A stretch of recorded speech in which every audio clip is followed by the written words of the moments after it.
those have some really exciting, really cool trailers that you can use to introduce yourself, where they already have the music, they already have the transitions built in, they already have the themes, they already have all of those pieces, and it's already one of the apps that Hampton City Schools has pushed into the iPad.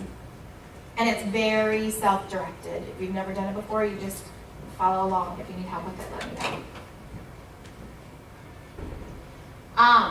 Has everyone set up their classroom at this point? Okay. All right, let's go ahead and put in our first announcement, our first assignment. Did we do that already? What we did with the video, we had to do a video. No, for your personal page that you just started. It's one of your homework Your assignments. personal. Go ahead and think of like an announcement. You could use, just so I can see that you know how to put in an announcement, or add something to your feed so that we can make sure that everyone has got. Restrooms are right down the hall. And Miss Clater has already added a nice theme onto hers.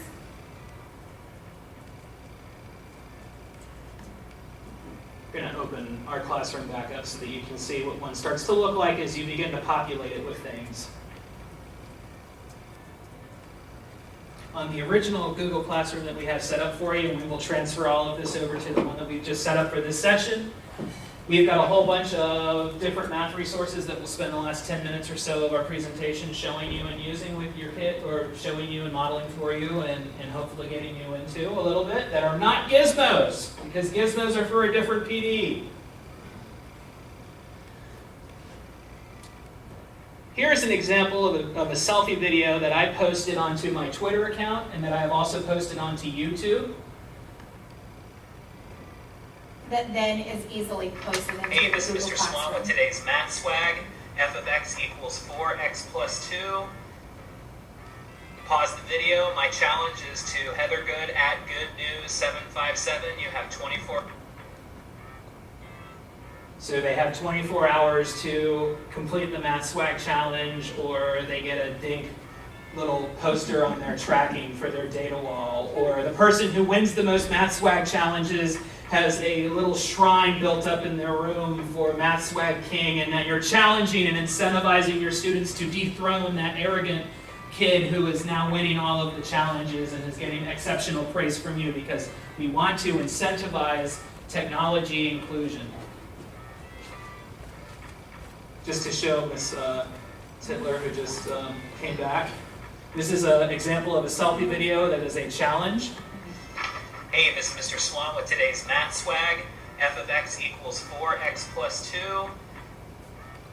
Pause the video. My challenge is to Heathergood at goodnews757. You have 24 hours to make your own f of x problem. So all I needed to do this was my iPad, which I had set up like this. I had activated the recording screen, and then I emailed it to, or I uploaded it to YouTube, and then from YouTube I was able to put it onto my Twitter account. And then if you need any assistance uploading a video of yourself to YouTube, it's very easy. You already have an account with Google. You use your single sign-on credentials, you log in, and then you can upload any school-appropriate video that you wish. How you have your kids interact with you on this is again up to you and your best professional discretion. The number one priority is that we have our students doing safe things online and positively building culture inside of our room.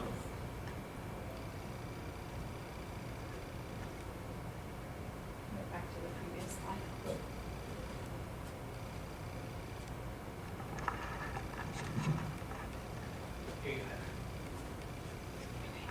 All right, so as you're going through, one of the things, and we'll get to it more when we get to the app section of Mr. Swan's area, is you can directly link your videos, assignments, pieces into your Google Classroom. It's one of the things that I absolutely love, and I'm actually going to sign Mr. Swan out and sign myself in so that I can show you what it is that I'm referring to.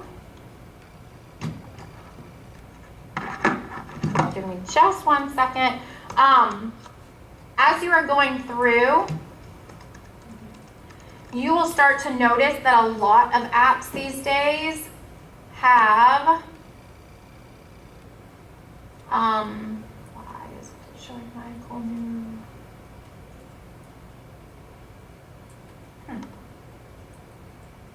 I'm not sure why it's not showing you exactly what it really looks like, but that's not it. Oh well. What do we need, Heather? It's not mirroring the actual site. It's the resolution on the projector. Oh, okay. Well, I don't really if it wanna was mess- showing you, I don't want to mess with those settings because this isn't our space. let me have you join mine then so that you can, I don't know if I can do that. There's my class code. It's FC6 NLXX.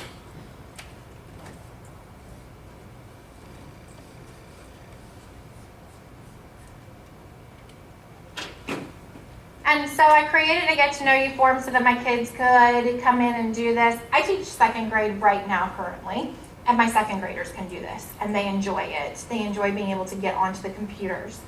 But the thing that I wanted to show you is I have 2 videos linked up here right now. This kid president is the one that I want them to see first. I don't want them to see the assignments that I've put in after that.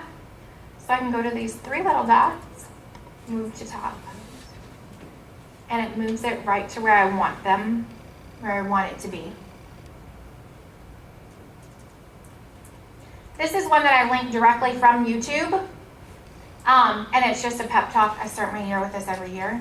So the kids will be able to come in. You can see it on yours. It should look different than mine. There you go. And so they would be able to hit the link, and it's as easy as going to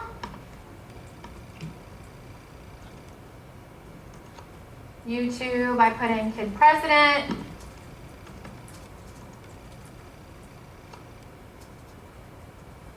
I'll do the 20 things this time. My brother and I. So I come in here, It's called 20 things. and all I'm gonna She said do, more often. That's it, I'm gonna use that, even though he's pretty awesome. I would come in here. I would create an announcement is how I did that. I go to my YouTube. And on this one, I like to find it on YouTube first, just because it makes it easier. Copy, paste, and now we're done.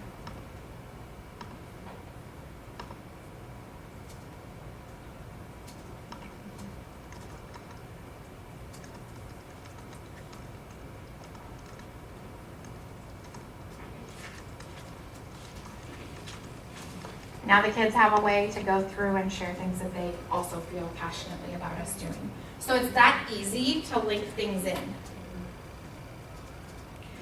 But the other piece that we'll talk about is here is a science website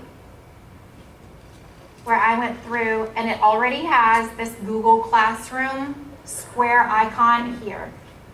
As soon as you see this icon, you can share anything onto your Google Classroom, and it's really as easy as hitting the button, share it to your classroom. You can even choose. So for those of us who have lots of classrooms, we can go through and you just hit the ones that you would like to share it to.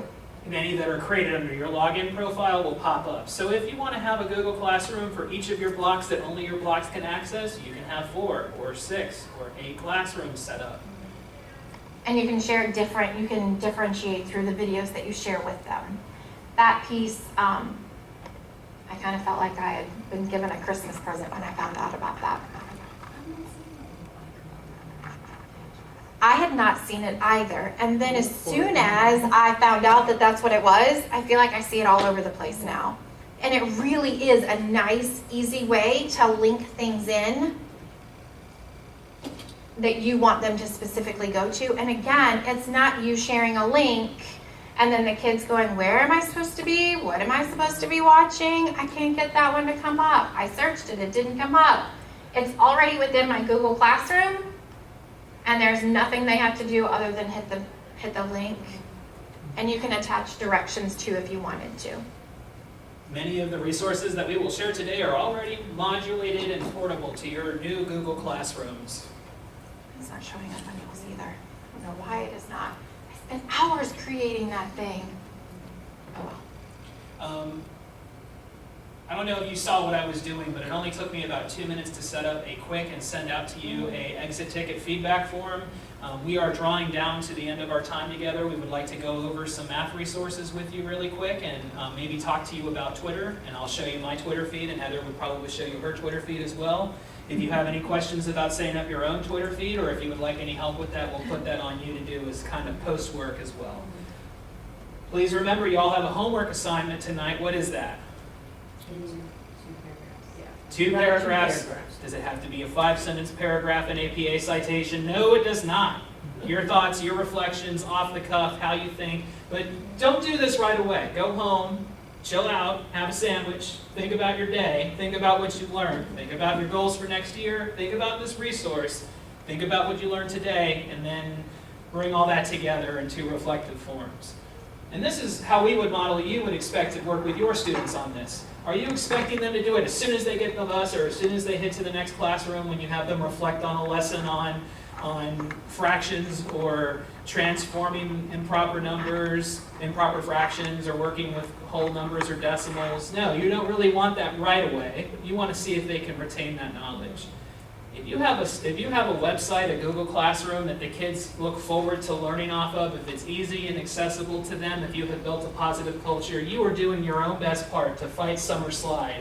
If you promise your students on the last day of school, check my website every now and then and during the summer, and I will post games for you and things that I think will help you, and you will be surprised because we have some truly wonderful students that we work with every day in our buildings that really go for their own technology and will actually fight for their own learning.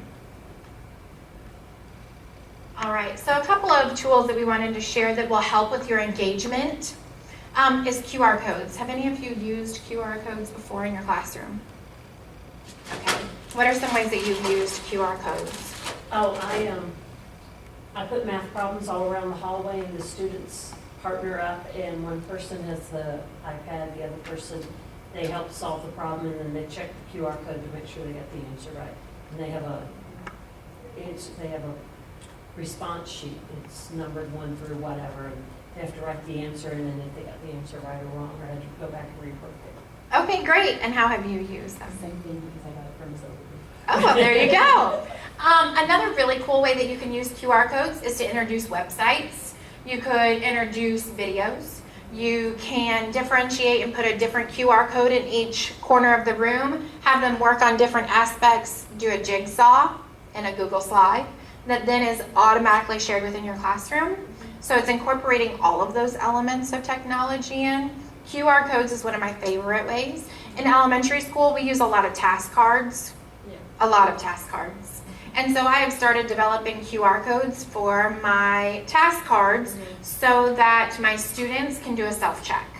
So I will look at and then say, okay, finish it up, let me see it. Once I've seen that it's done, or an assistant in the room sees that it's done, I have them go back, and the answer sheet is a QR code. They scan that QR code, they can check all of their answers. I've also used it with my middle school age kids where I put feedback in. So not just the answer is 27, but I would put in and show them how I came to that answer so that they could see my thinking through the problem, so they could see it's kind of a think aloud that's modified for kids who need it. This is my favorite resource. This is my favorite resource for QR codes. This is called qrstuff.com. It is relatively ad-free and foolproof.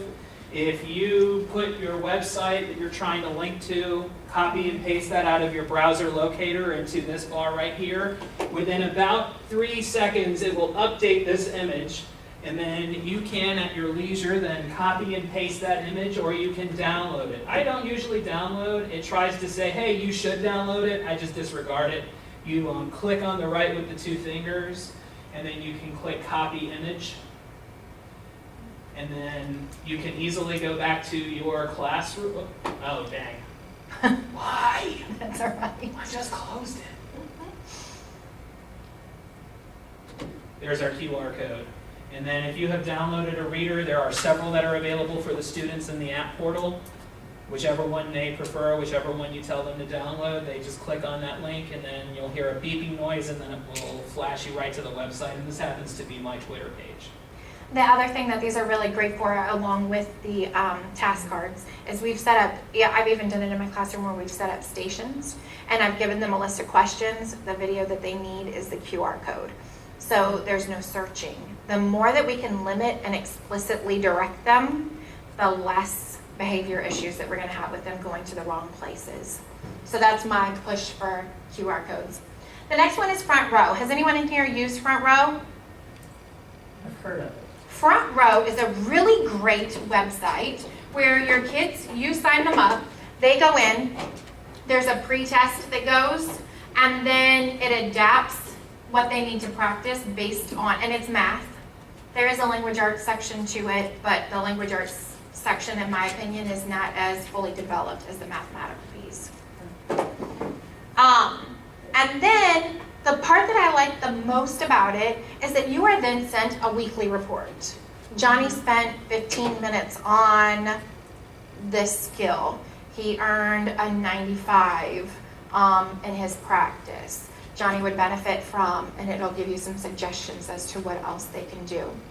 Nice part about Front Row is it is fully adaptive learning. When the students are completing the assignments at their own pace, then it will start to push them into doing harder and harder problems, which mirrors in some ways the burdens that the CAP test has put on them in the ARDT, where they are being pushed into answering more and more challenging problems. And it kind of gets them away from that linear thinking that is probably not helping them out on those new super hard TEI-filled tests on the SOL, where they have to do questions over and over again that are just pushing them higher, and they might get stuck otherwise. So this kind of helps to train them on their own.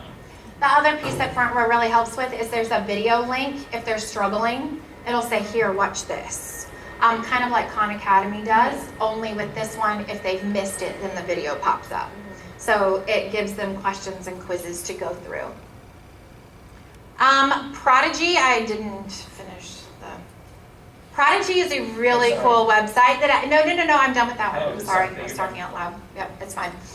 Ms. Clater, you've used Prodigy. Do you want to explain that one a little bit for everyone? It's a math website. You log in, and it's like a virtual world. So the kids create a character. I don't talk very well. They create a character and they walk around, and you can assign math assignments that they have to complete by a certain date. And it's just all math, and it's not SOL, but you can do Common Core as the closest one to us. And then they just have different. They just go around, answer questions, they get characters, little coins, and my kids love it. How many of you all have students in the 6th grade or in the 7th grade that maybe are developmentally 2 or 3 grade levels behind where they're supposed to be? Maturity-wise, a lot of them. So, And here's the thing, I tried it out because I'm one of those, I want to see it before I give it to my kids, and I loved it. Yeah, and you pick your grade, so you can pick whatever Right. grade level you teach, and that it'll go with them. You also can go back and look at how they're doing too, Yeah. which is the big plus. If you see that they're constantly themselves going to lower grade questions and not grade level questions, then you can see what the issue is too, which is a big, big plus about Prodigy. I agree, it's a very, very good website. Good fun for them to do on their own, not, Right. or as a reward, hey, you got all your work done this week, can I go on Prodigy? Yeah, sure. Absolutely. I mean, please, Prodigy over Cool Math any Any day day. of the week. Any day. So, This has an accountability piece to it, and so does Front Row. And actually, Matific does as well. I'm going to share that one with you next. But where you get to see where they're spending their time. There's a report that comes out to let you know their achievement and their growth as they're going. So it's so much nicer than Cool Math, where they just kind of go and they escape into the internet. So there is an accountability piece on this one where you can say, hey, I noticed you were only on this for 4 minutes and you tried to answer 30 questions. Can you talk to me about what you were trying to do? And then they understand that that accountability piece is here, and they engage at a much higher level. It sends updated emails with it too. Okay. So you guys have all seen Prodigy? That was new to me this Love summer. I was Prodigy. pretty excited about it. The next one is Matific. Matific is a brand new one that the district is actually going to be pushing out this school year. So stay tuned to updates about how to log in to everything from your department head or during your big meetings. There is a free trial that you can do. You just won't have all of the access to the pieces. Now, I will say this, because all of you teach different grade levels. It goes as high as 6th grade. It does not go into 7th and 8th grade as of right now. However, for our struggling kids and for our intervention pieces, this is a really great way for the kids to still be able to engage and interact in material that's fun and accessible, but doesn't say, I'm in kindergarten. And it's a lot better than the flashcards I had to use when I was slow in math in the 6th grade. Absolutely. It's a lot of fun. The games, again, will, you can use this in whole group, small group. It walks them through, and then you'll get the feedback and the report aspect as well. The nice part about these is that you can, like I said, you can do this whole group, you can assign it into a small group, the kids can then be self-directed with it. And again, it has an accountability piece that makes them have to practice the actual math skills. You can go in, and it's a whole nother professional development, so I won't do that right now, but you can select, it has the Virginia SOLs, so that you can directly hit the SOLs that you are trying to center the kids on. It also has a test practice piece that they are working on that will be available by the time we go live. And it will have math questions, and it will mirror a test. It will be Common Core, not Virginia SOLs, but it's very close in the verbiage, and it's going to help with their TEI questions. This is very much a station activity. Administrators love seeing stations. They love seeing the students up and moving. They love seeing the teachers being able to manage their kids spending 10, 15 minutes at a station and then moving on. This is a great little brain break session for them before they move on to a session where they have to maybe crunch a whole bunch of numbers or solve a complex equation or to determine a pattern, figure out a system account, whatever is really pushing them. This is a great thing. At Andrews, they do a Monday through Friday rotation where Monday is the introduction to the skill, they do the lesson circuit, and then by Friday they're quizzing on it. This is a really good Thursday wrap-up or a Thursday station review just to review all the foundations of the skills. It's also a really great homework piece because they have, it's called a playlist. It's called a playlist, and it will start them at the beginning. And it has all of their videos and games until you get to a worksheet where they turn in the worksheet. It's an electronic worksheet. And then they turn that piece in, and you get to see exactly what they've learned from the playlist. And it works on their iPads! Yes, that was a big seller. And best part, because this is how we've been doing it today, is when you go in and you're in your actual account, I have one, so I'll show you. You can link it to your Google Classroom. So, it's just a little, the icon is there.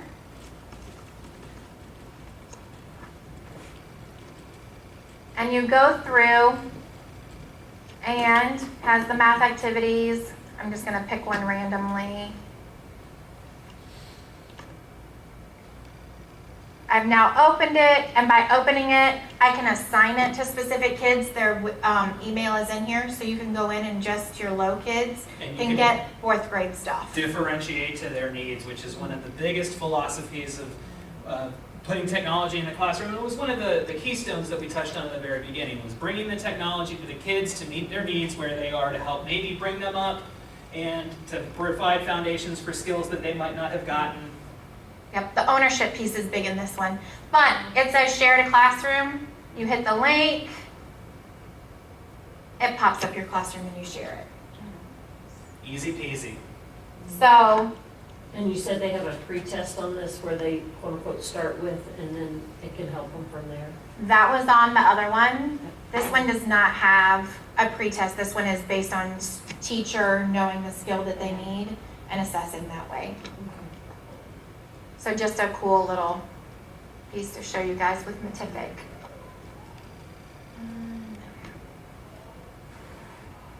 We run Adapted Mind, which is our next one. Adapted Mind and Math Playground go hand in hand with each other because these are websites that are specific for different skills. You're not going to find and Dreambox is right up here too. I should say that Adapted Mind, Math Playground, and because we didn't want to put too many things on here for you, and we will share this with you, Dreambox is one of these too. You're going to have to do some looking when you're planning that week before your lessons or 2 weeks out. Find which skills you're going to be hitting hard, plan which days you're going to use technology in your classroom, and then pull out these games. I have tested many of these and they are working on my iPad right now. Is that going to be the same when there is a new operating system downloaded on the iPads? Hopefully, but laptop cards, y'all got those, right? Everybody can probably find access to a laptop card at some point. At Andrews, the math department, our 6th grade team gets the laptop cards on Fridays. That's their day. If they are providing a quiz or a test for their kids, if you want to load some games for the kids to play to gear their mind in the moments before they take their test, this is a great resource for them. These will also fill the void in your classroom if you needed to do something else with the groups of kids while you were working on small group intervention with, say, 4 or 5 different learners, and you've got 16 other learners that are out and about doing different things. You can put them on different skills. You can have team leaders, and the team leaders will even pick which skills they want their kids to do. You can turn this into a math relay challenge or a scavenger hunt where you have the kids keep track of the games that they have completed. They can log in to put their scores in, and then they can compete against that. And then that becomes data that you can use to help drive your instruction. Our kids were able to score 77% Team A. What did Team B do? They got an 84% on these 4 different games. You have the kids average their scores together to figure out how many points they need to beat the next team. You begin incentivizing their use of the technology.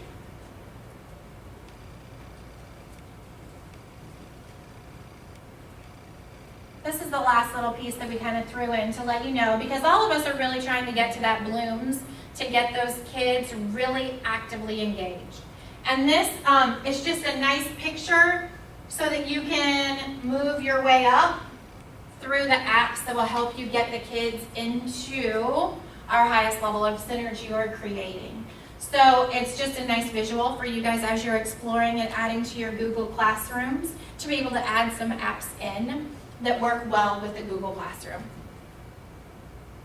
I can add, I know Ms. Sedgwick and Ms. Titler know, you probably remember. Along with Prodigy, there's a math program out there called Mangahigh, MANGAHIGH.com. And that's kind of like along the lines of Prodigy too. But it actually goes all the way up into some tricks. So some students will, think that they're all that in a bag of chips and go in and go, ooh. But you can set levels. And I always give my students, if they get to bronze level, they get a 80% extra credit rate. If they get to silver, they get 90, and if they get to gold, they get 100 in a standard. And it is literally games, but they have to do the math to be able to play the game. Right. So it's along the lines of Prodigy, and that one's free, also. So that is one that I like that one because once again I get a report. Where's the students? Then you'll get challenges from across the world. Oh, that's fun. And so the more points that your students make if a school challenges you from across the world. 4 years ago when I was teaching at Eton, I got challenged by a school in Ireland, and our students lost it by like 4 points against an elementary school in Ireland. So that hurt pretty bad. But but the thought is it's getting them into the math and it's getting them practicing those basic skills, and that's what we're after. And in a fun, engaging, automatic, they're getting immediate feedback that then changes the way that they're approaching the problem. The only thing is I do not think that it's iPad friendly. That is the one I have not checked. I've always only done it on computers or laptops. So Okay. That's the one I'll need to check it. And what's nice about Mega High is that those kids are already reading the graphic novels and they like that culture, they're immersed in it, and it's where technology was 10 years ago instructionally. I'm 28, so I was in high school really not that long ago, and the best the technology I ever got really was there was a laptop cart, and our teachers didn't even know how we could do that. So I, as a student in a health science academy as a senior, I was figuring out, well, teaching my art teacher in my biomedical illustration and anatomical architecture class, hey, we can use the scanner that's in the art room and we can take a scan of something, turn it into a black and white copy, upload it to PC Paint, if y'all remember that, and we can paint layers onto it, and then we can make digital images that we drew ourselves out of bones that were on our desk. And when you start pushing your students into these upper levels where they are evaluating and providing you feedback on lessons, and they're showing themselves, and they're reflecting and evaluating on their learning, and then you can push them that next step into being creationalists, when you were getting them into the making of content, when you were getting them into the making of videos where they are expressing their learning, when you're giving them projects to do, you can give them something to celebrate, and you're also extracting the very best learning that you can out of them. And the importance really in using these is not just to get kids playing games that then will give us a report. If we don't do anything with the report, it doesn't really matter. So if we get that data and we drive our small groups with that, we drive our intervention that we're doing for our classrooms, we drive the pieces that we are assigning to them, it respects their time as well. And I think that that's really a big piece of technology, is it respects the child and gives them something that's meaningful.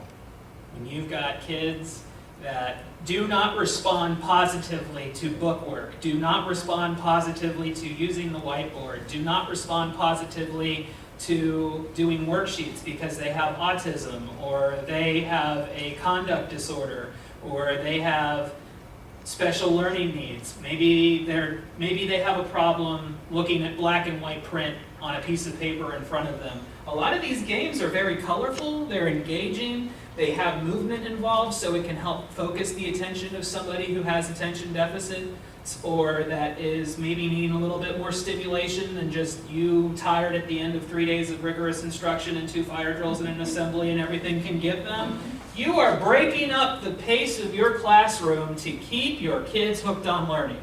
And that's one of the fundamental principles of engagement, is you want to make your learning so irresistible for them that they cannot help themselves but to be immersed in the experience. I cannot wait to go to Ms. Sedgwick's class, because on Thursdays we get to go on to Matific, and somebody else says, oh yeah, well, Ms. Titler has us do weekly challenges, and we built our own websites and showed our way through our own math problems. And then Ms. Claytor's little ones are doing a big math singing song, and you've incorporated music into your instruction, and they're singing about counting, or they're singing about different shapes and how many sides they have. Or if you're talking about singing, you need to differentiate to your audience. You might have some kids record a rap video of themselves where they're teaching each other something and posting it on videos on YouTube. I have taught so many principles in my class by pulling up rap songs that have been differentiated to urban audiences to help break down some of the inaccessible, low-frequency, multisyllabic words that are a part of my science content. We're fighting things in education. We're fighting a word gap, we're fighting access to technology, and we're fighting achievement gaps. And technology helps to lower those achievement gaps across gender levels, across socioeconomic status. It helps make our teaching a little bit easier because we're taking some of the steps out of our planning. There's really no reason to not try to push for a little bit more. If you already have a website, does your website allow your students to post comments? If it doesn't, it's not that big of a leap to go to the next evolution, which is you're having your students able to interact with you whenever they can. Is it going to fix every problem in your classroom? We're going to be realistic with you. No, it will not. It's going to take a little bit of extra steps. It's going to take the teaching them of the digital citizenship. It's going to require you to be purposeful with your planning for technology. To align To what be you're aligned. using the technology for. to pick the right skills out of your games, because if you have a really hard to impress assistant administrator who might be coming around and observing you, they might say that I didn't feel like this game was adequate for the skill. And so maybe you need to be a step ahead of them to make sure that, oh no, it is aligned with the skill. Here's the progression. Here's where it is in the sequence of my learning. And, sir, here is my, or ma'am, just beg your pardon, here is my entire unit plan laid out on my Google Classroom site, and this is where we are, and here's how I have promoted it so that my students are sequenced in their learning. It does help with alignment. All right, we're gonna give you guys like 5 or 10 minutes to go ahead and play with your Google Classrooms. See if there's anything that you would like to practice with us here. If you have any questions, we will stay until you guys are good to go.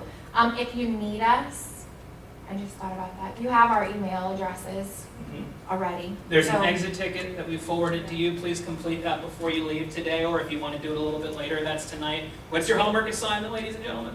Well, ladies and gentlemen. That comment, watch the videos, make comment. How many of you all, if you think, could raise your hands and commit to having a Google Classroom site that you could share with us by August 12th?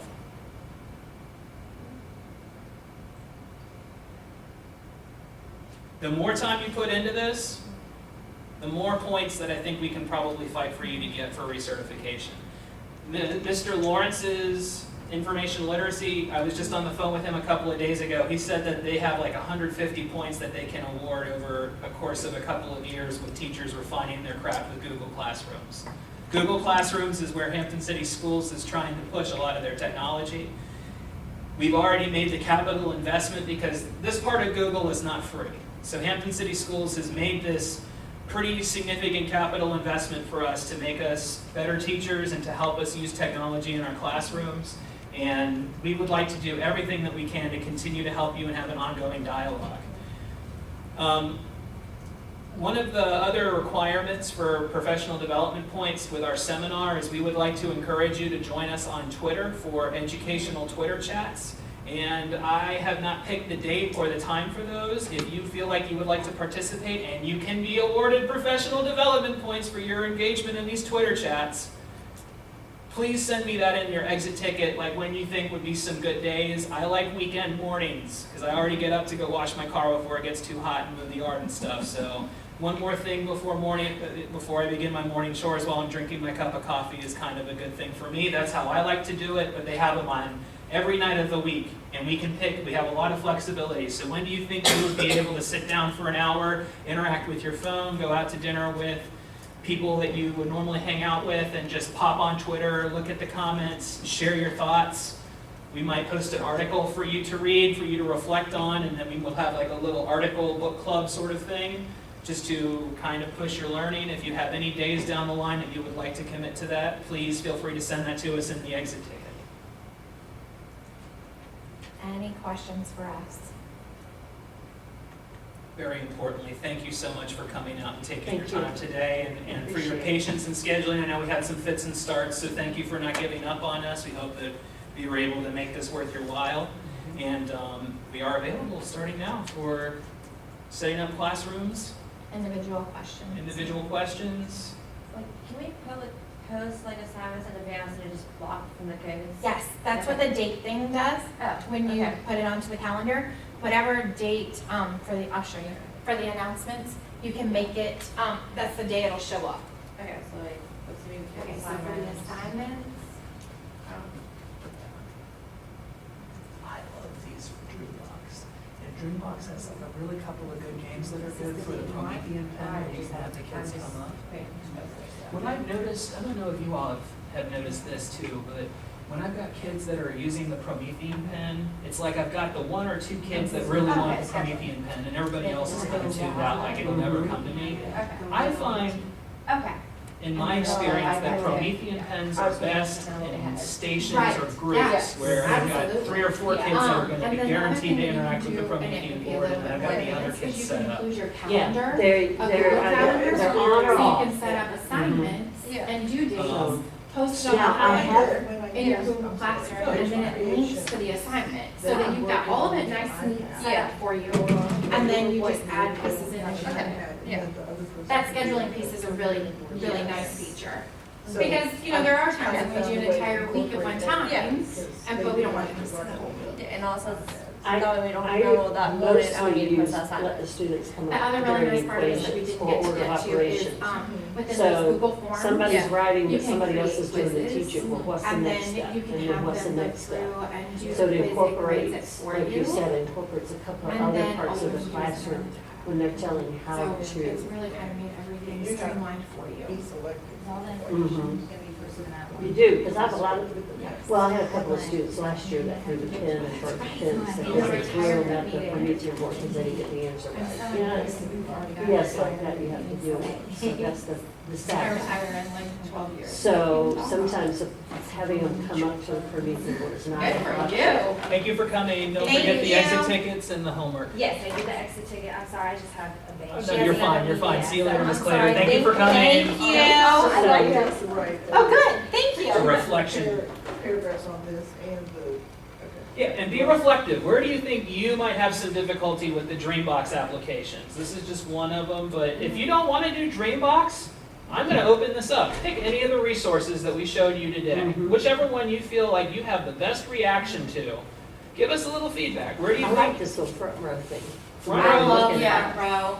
Oh, I love front row. I'm I am excited. The front row will work very well for middle school and high school. front row, Mhm. The Matific is going to be for more of younger, the 6th lower. grade, 5th grade. Now, is this just a sample? Is there more if you request a demo or? This is 6th Right, grade. but I got this one from Craig Freeman, who's the educator in residence with the NASA Langley Research Institute fellowship program, majigger thing, I don't know. And he said that he isn't sure. But like I said, some of these websites are going to have better games, than others. So right, there's quite a few though that I see, like, just right now. Fractions is in fourth grade, but. Okay, so right. Yeah, fractions in 6, they need it in 7th, they need it in 8, they need it in rounding decimals. So Yeah, algebra it's is really nice. And the other part is I'll show you in the Google Classroom. Mhm. but, Is that even if it doesn't, well. I don't know how he is doing this. no, you're fine, take your time. We want you to stretch this out. We don't really want you to complete everything right away No. because we think that would probably put a limit on your learning. But when you go to create your own assignment. I'm sorry to tell you this, but you all have kind of committed to a long-term project with us. We're not going to work you to death. We're going to give you little cues and reminders about this periodically because stuff comes up. It does. And once enough stuff comes up, you kind of pick up on autopilot and you begin doing the same old thing that you've been doing. And there's nothing wrong with that, Google form, but and then you turn one of it on, the concepts of professional learning is that you want to have ongoing professional development and adult learning all the and mindset answers for changes. that particular survey go into a Google Drive. So when you go to grade it, you just double click on the folder and it opens all of your. Yeah. Worse, and it was, they pretty much could do that anyways. It didn't take much data. to It's not copy broke, out don't fix it. 5 problems. But then So as again, they I submit have their a answers. portal where they go into different games, and I can add a lot of links to that as well. And then just have let's the see. assignment be to go to this portal and complete this, game, whatever. And some of this would really do that. When you've got kind of spotty internet participation and the like, it's kind of difficult to get into flipping the classroom where you're having the students learn a skill at home and then you practice it in the class as opposed to learning it in class and Me practicing it at too, home. me too. This can help. And what it can do. This can help, but I think it helps like take the intro edge off. Sometimes you say, okay, let's talk about fractions thing. You get all those comments. So the plus in this is, hey, show me where you're at in the fraction learning and then we can go If they from there. go into your classroom with the numbers, and you say, complete this, and there's a link there, that's the only thing they can go to. Do you think some of these links are something that you could incorporate into your current website structure? Some of these resources? Oh, absolutely, but I probably would do it going in through the classroom. It's, Yeah, I agree, because it's, well, it's frozen. I won't do anything else. It's more, Heather, I'm going to go ahead and turn off the recording, okay? Do you think we have enough? We're at our 2 hour or hour and a half mark. yeah, yeah. Okay.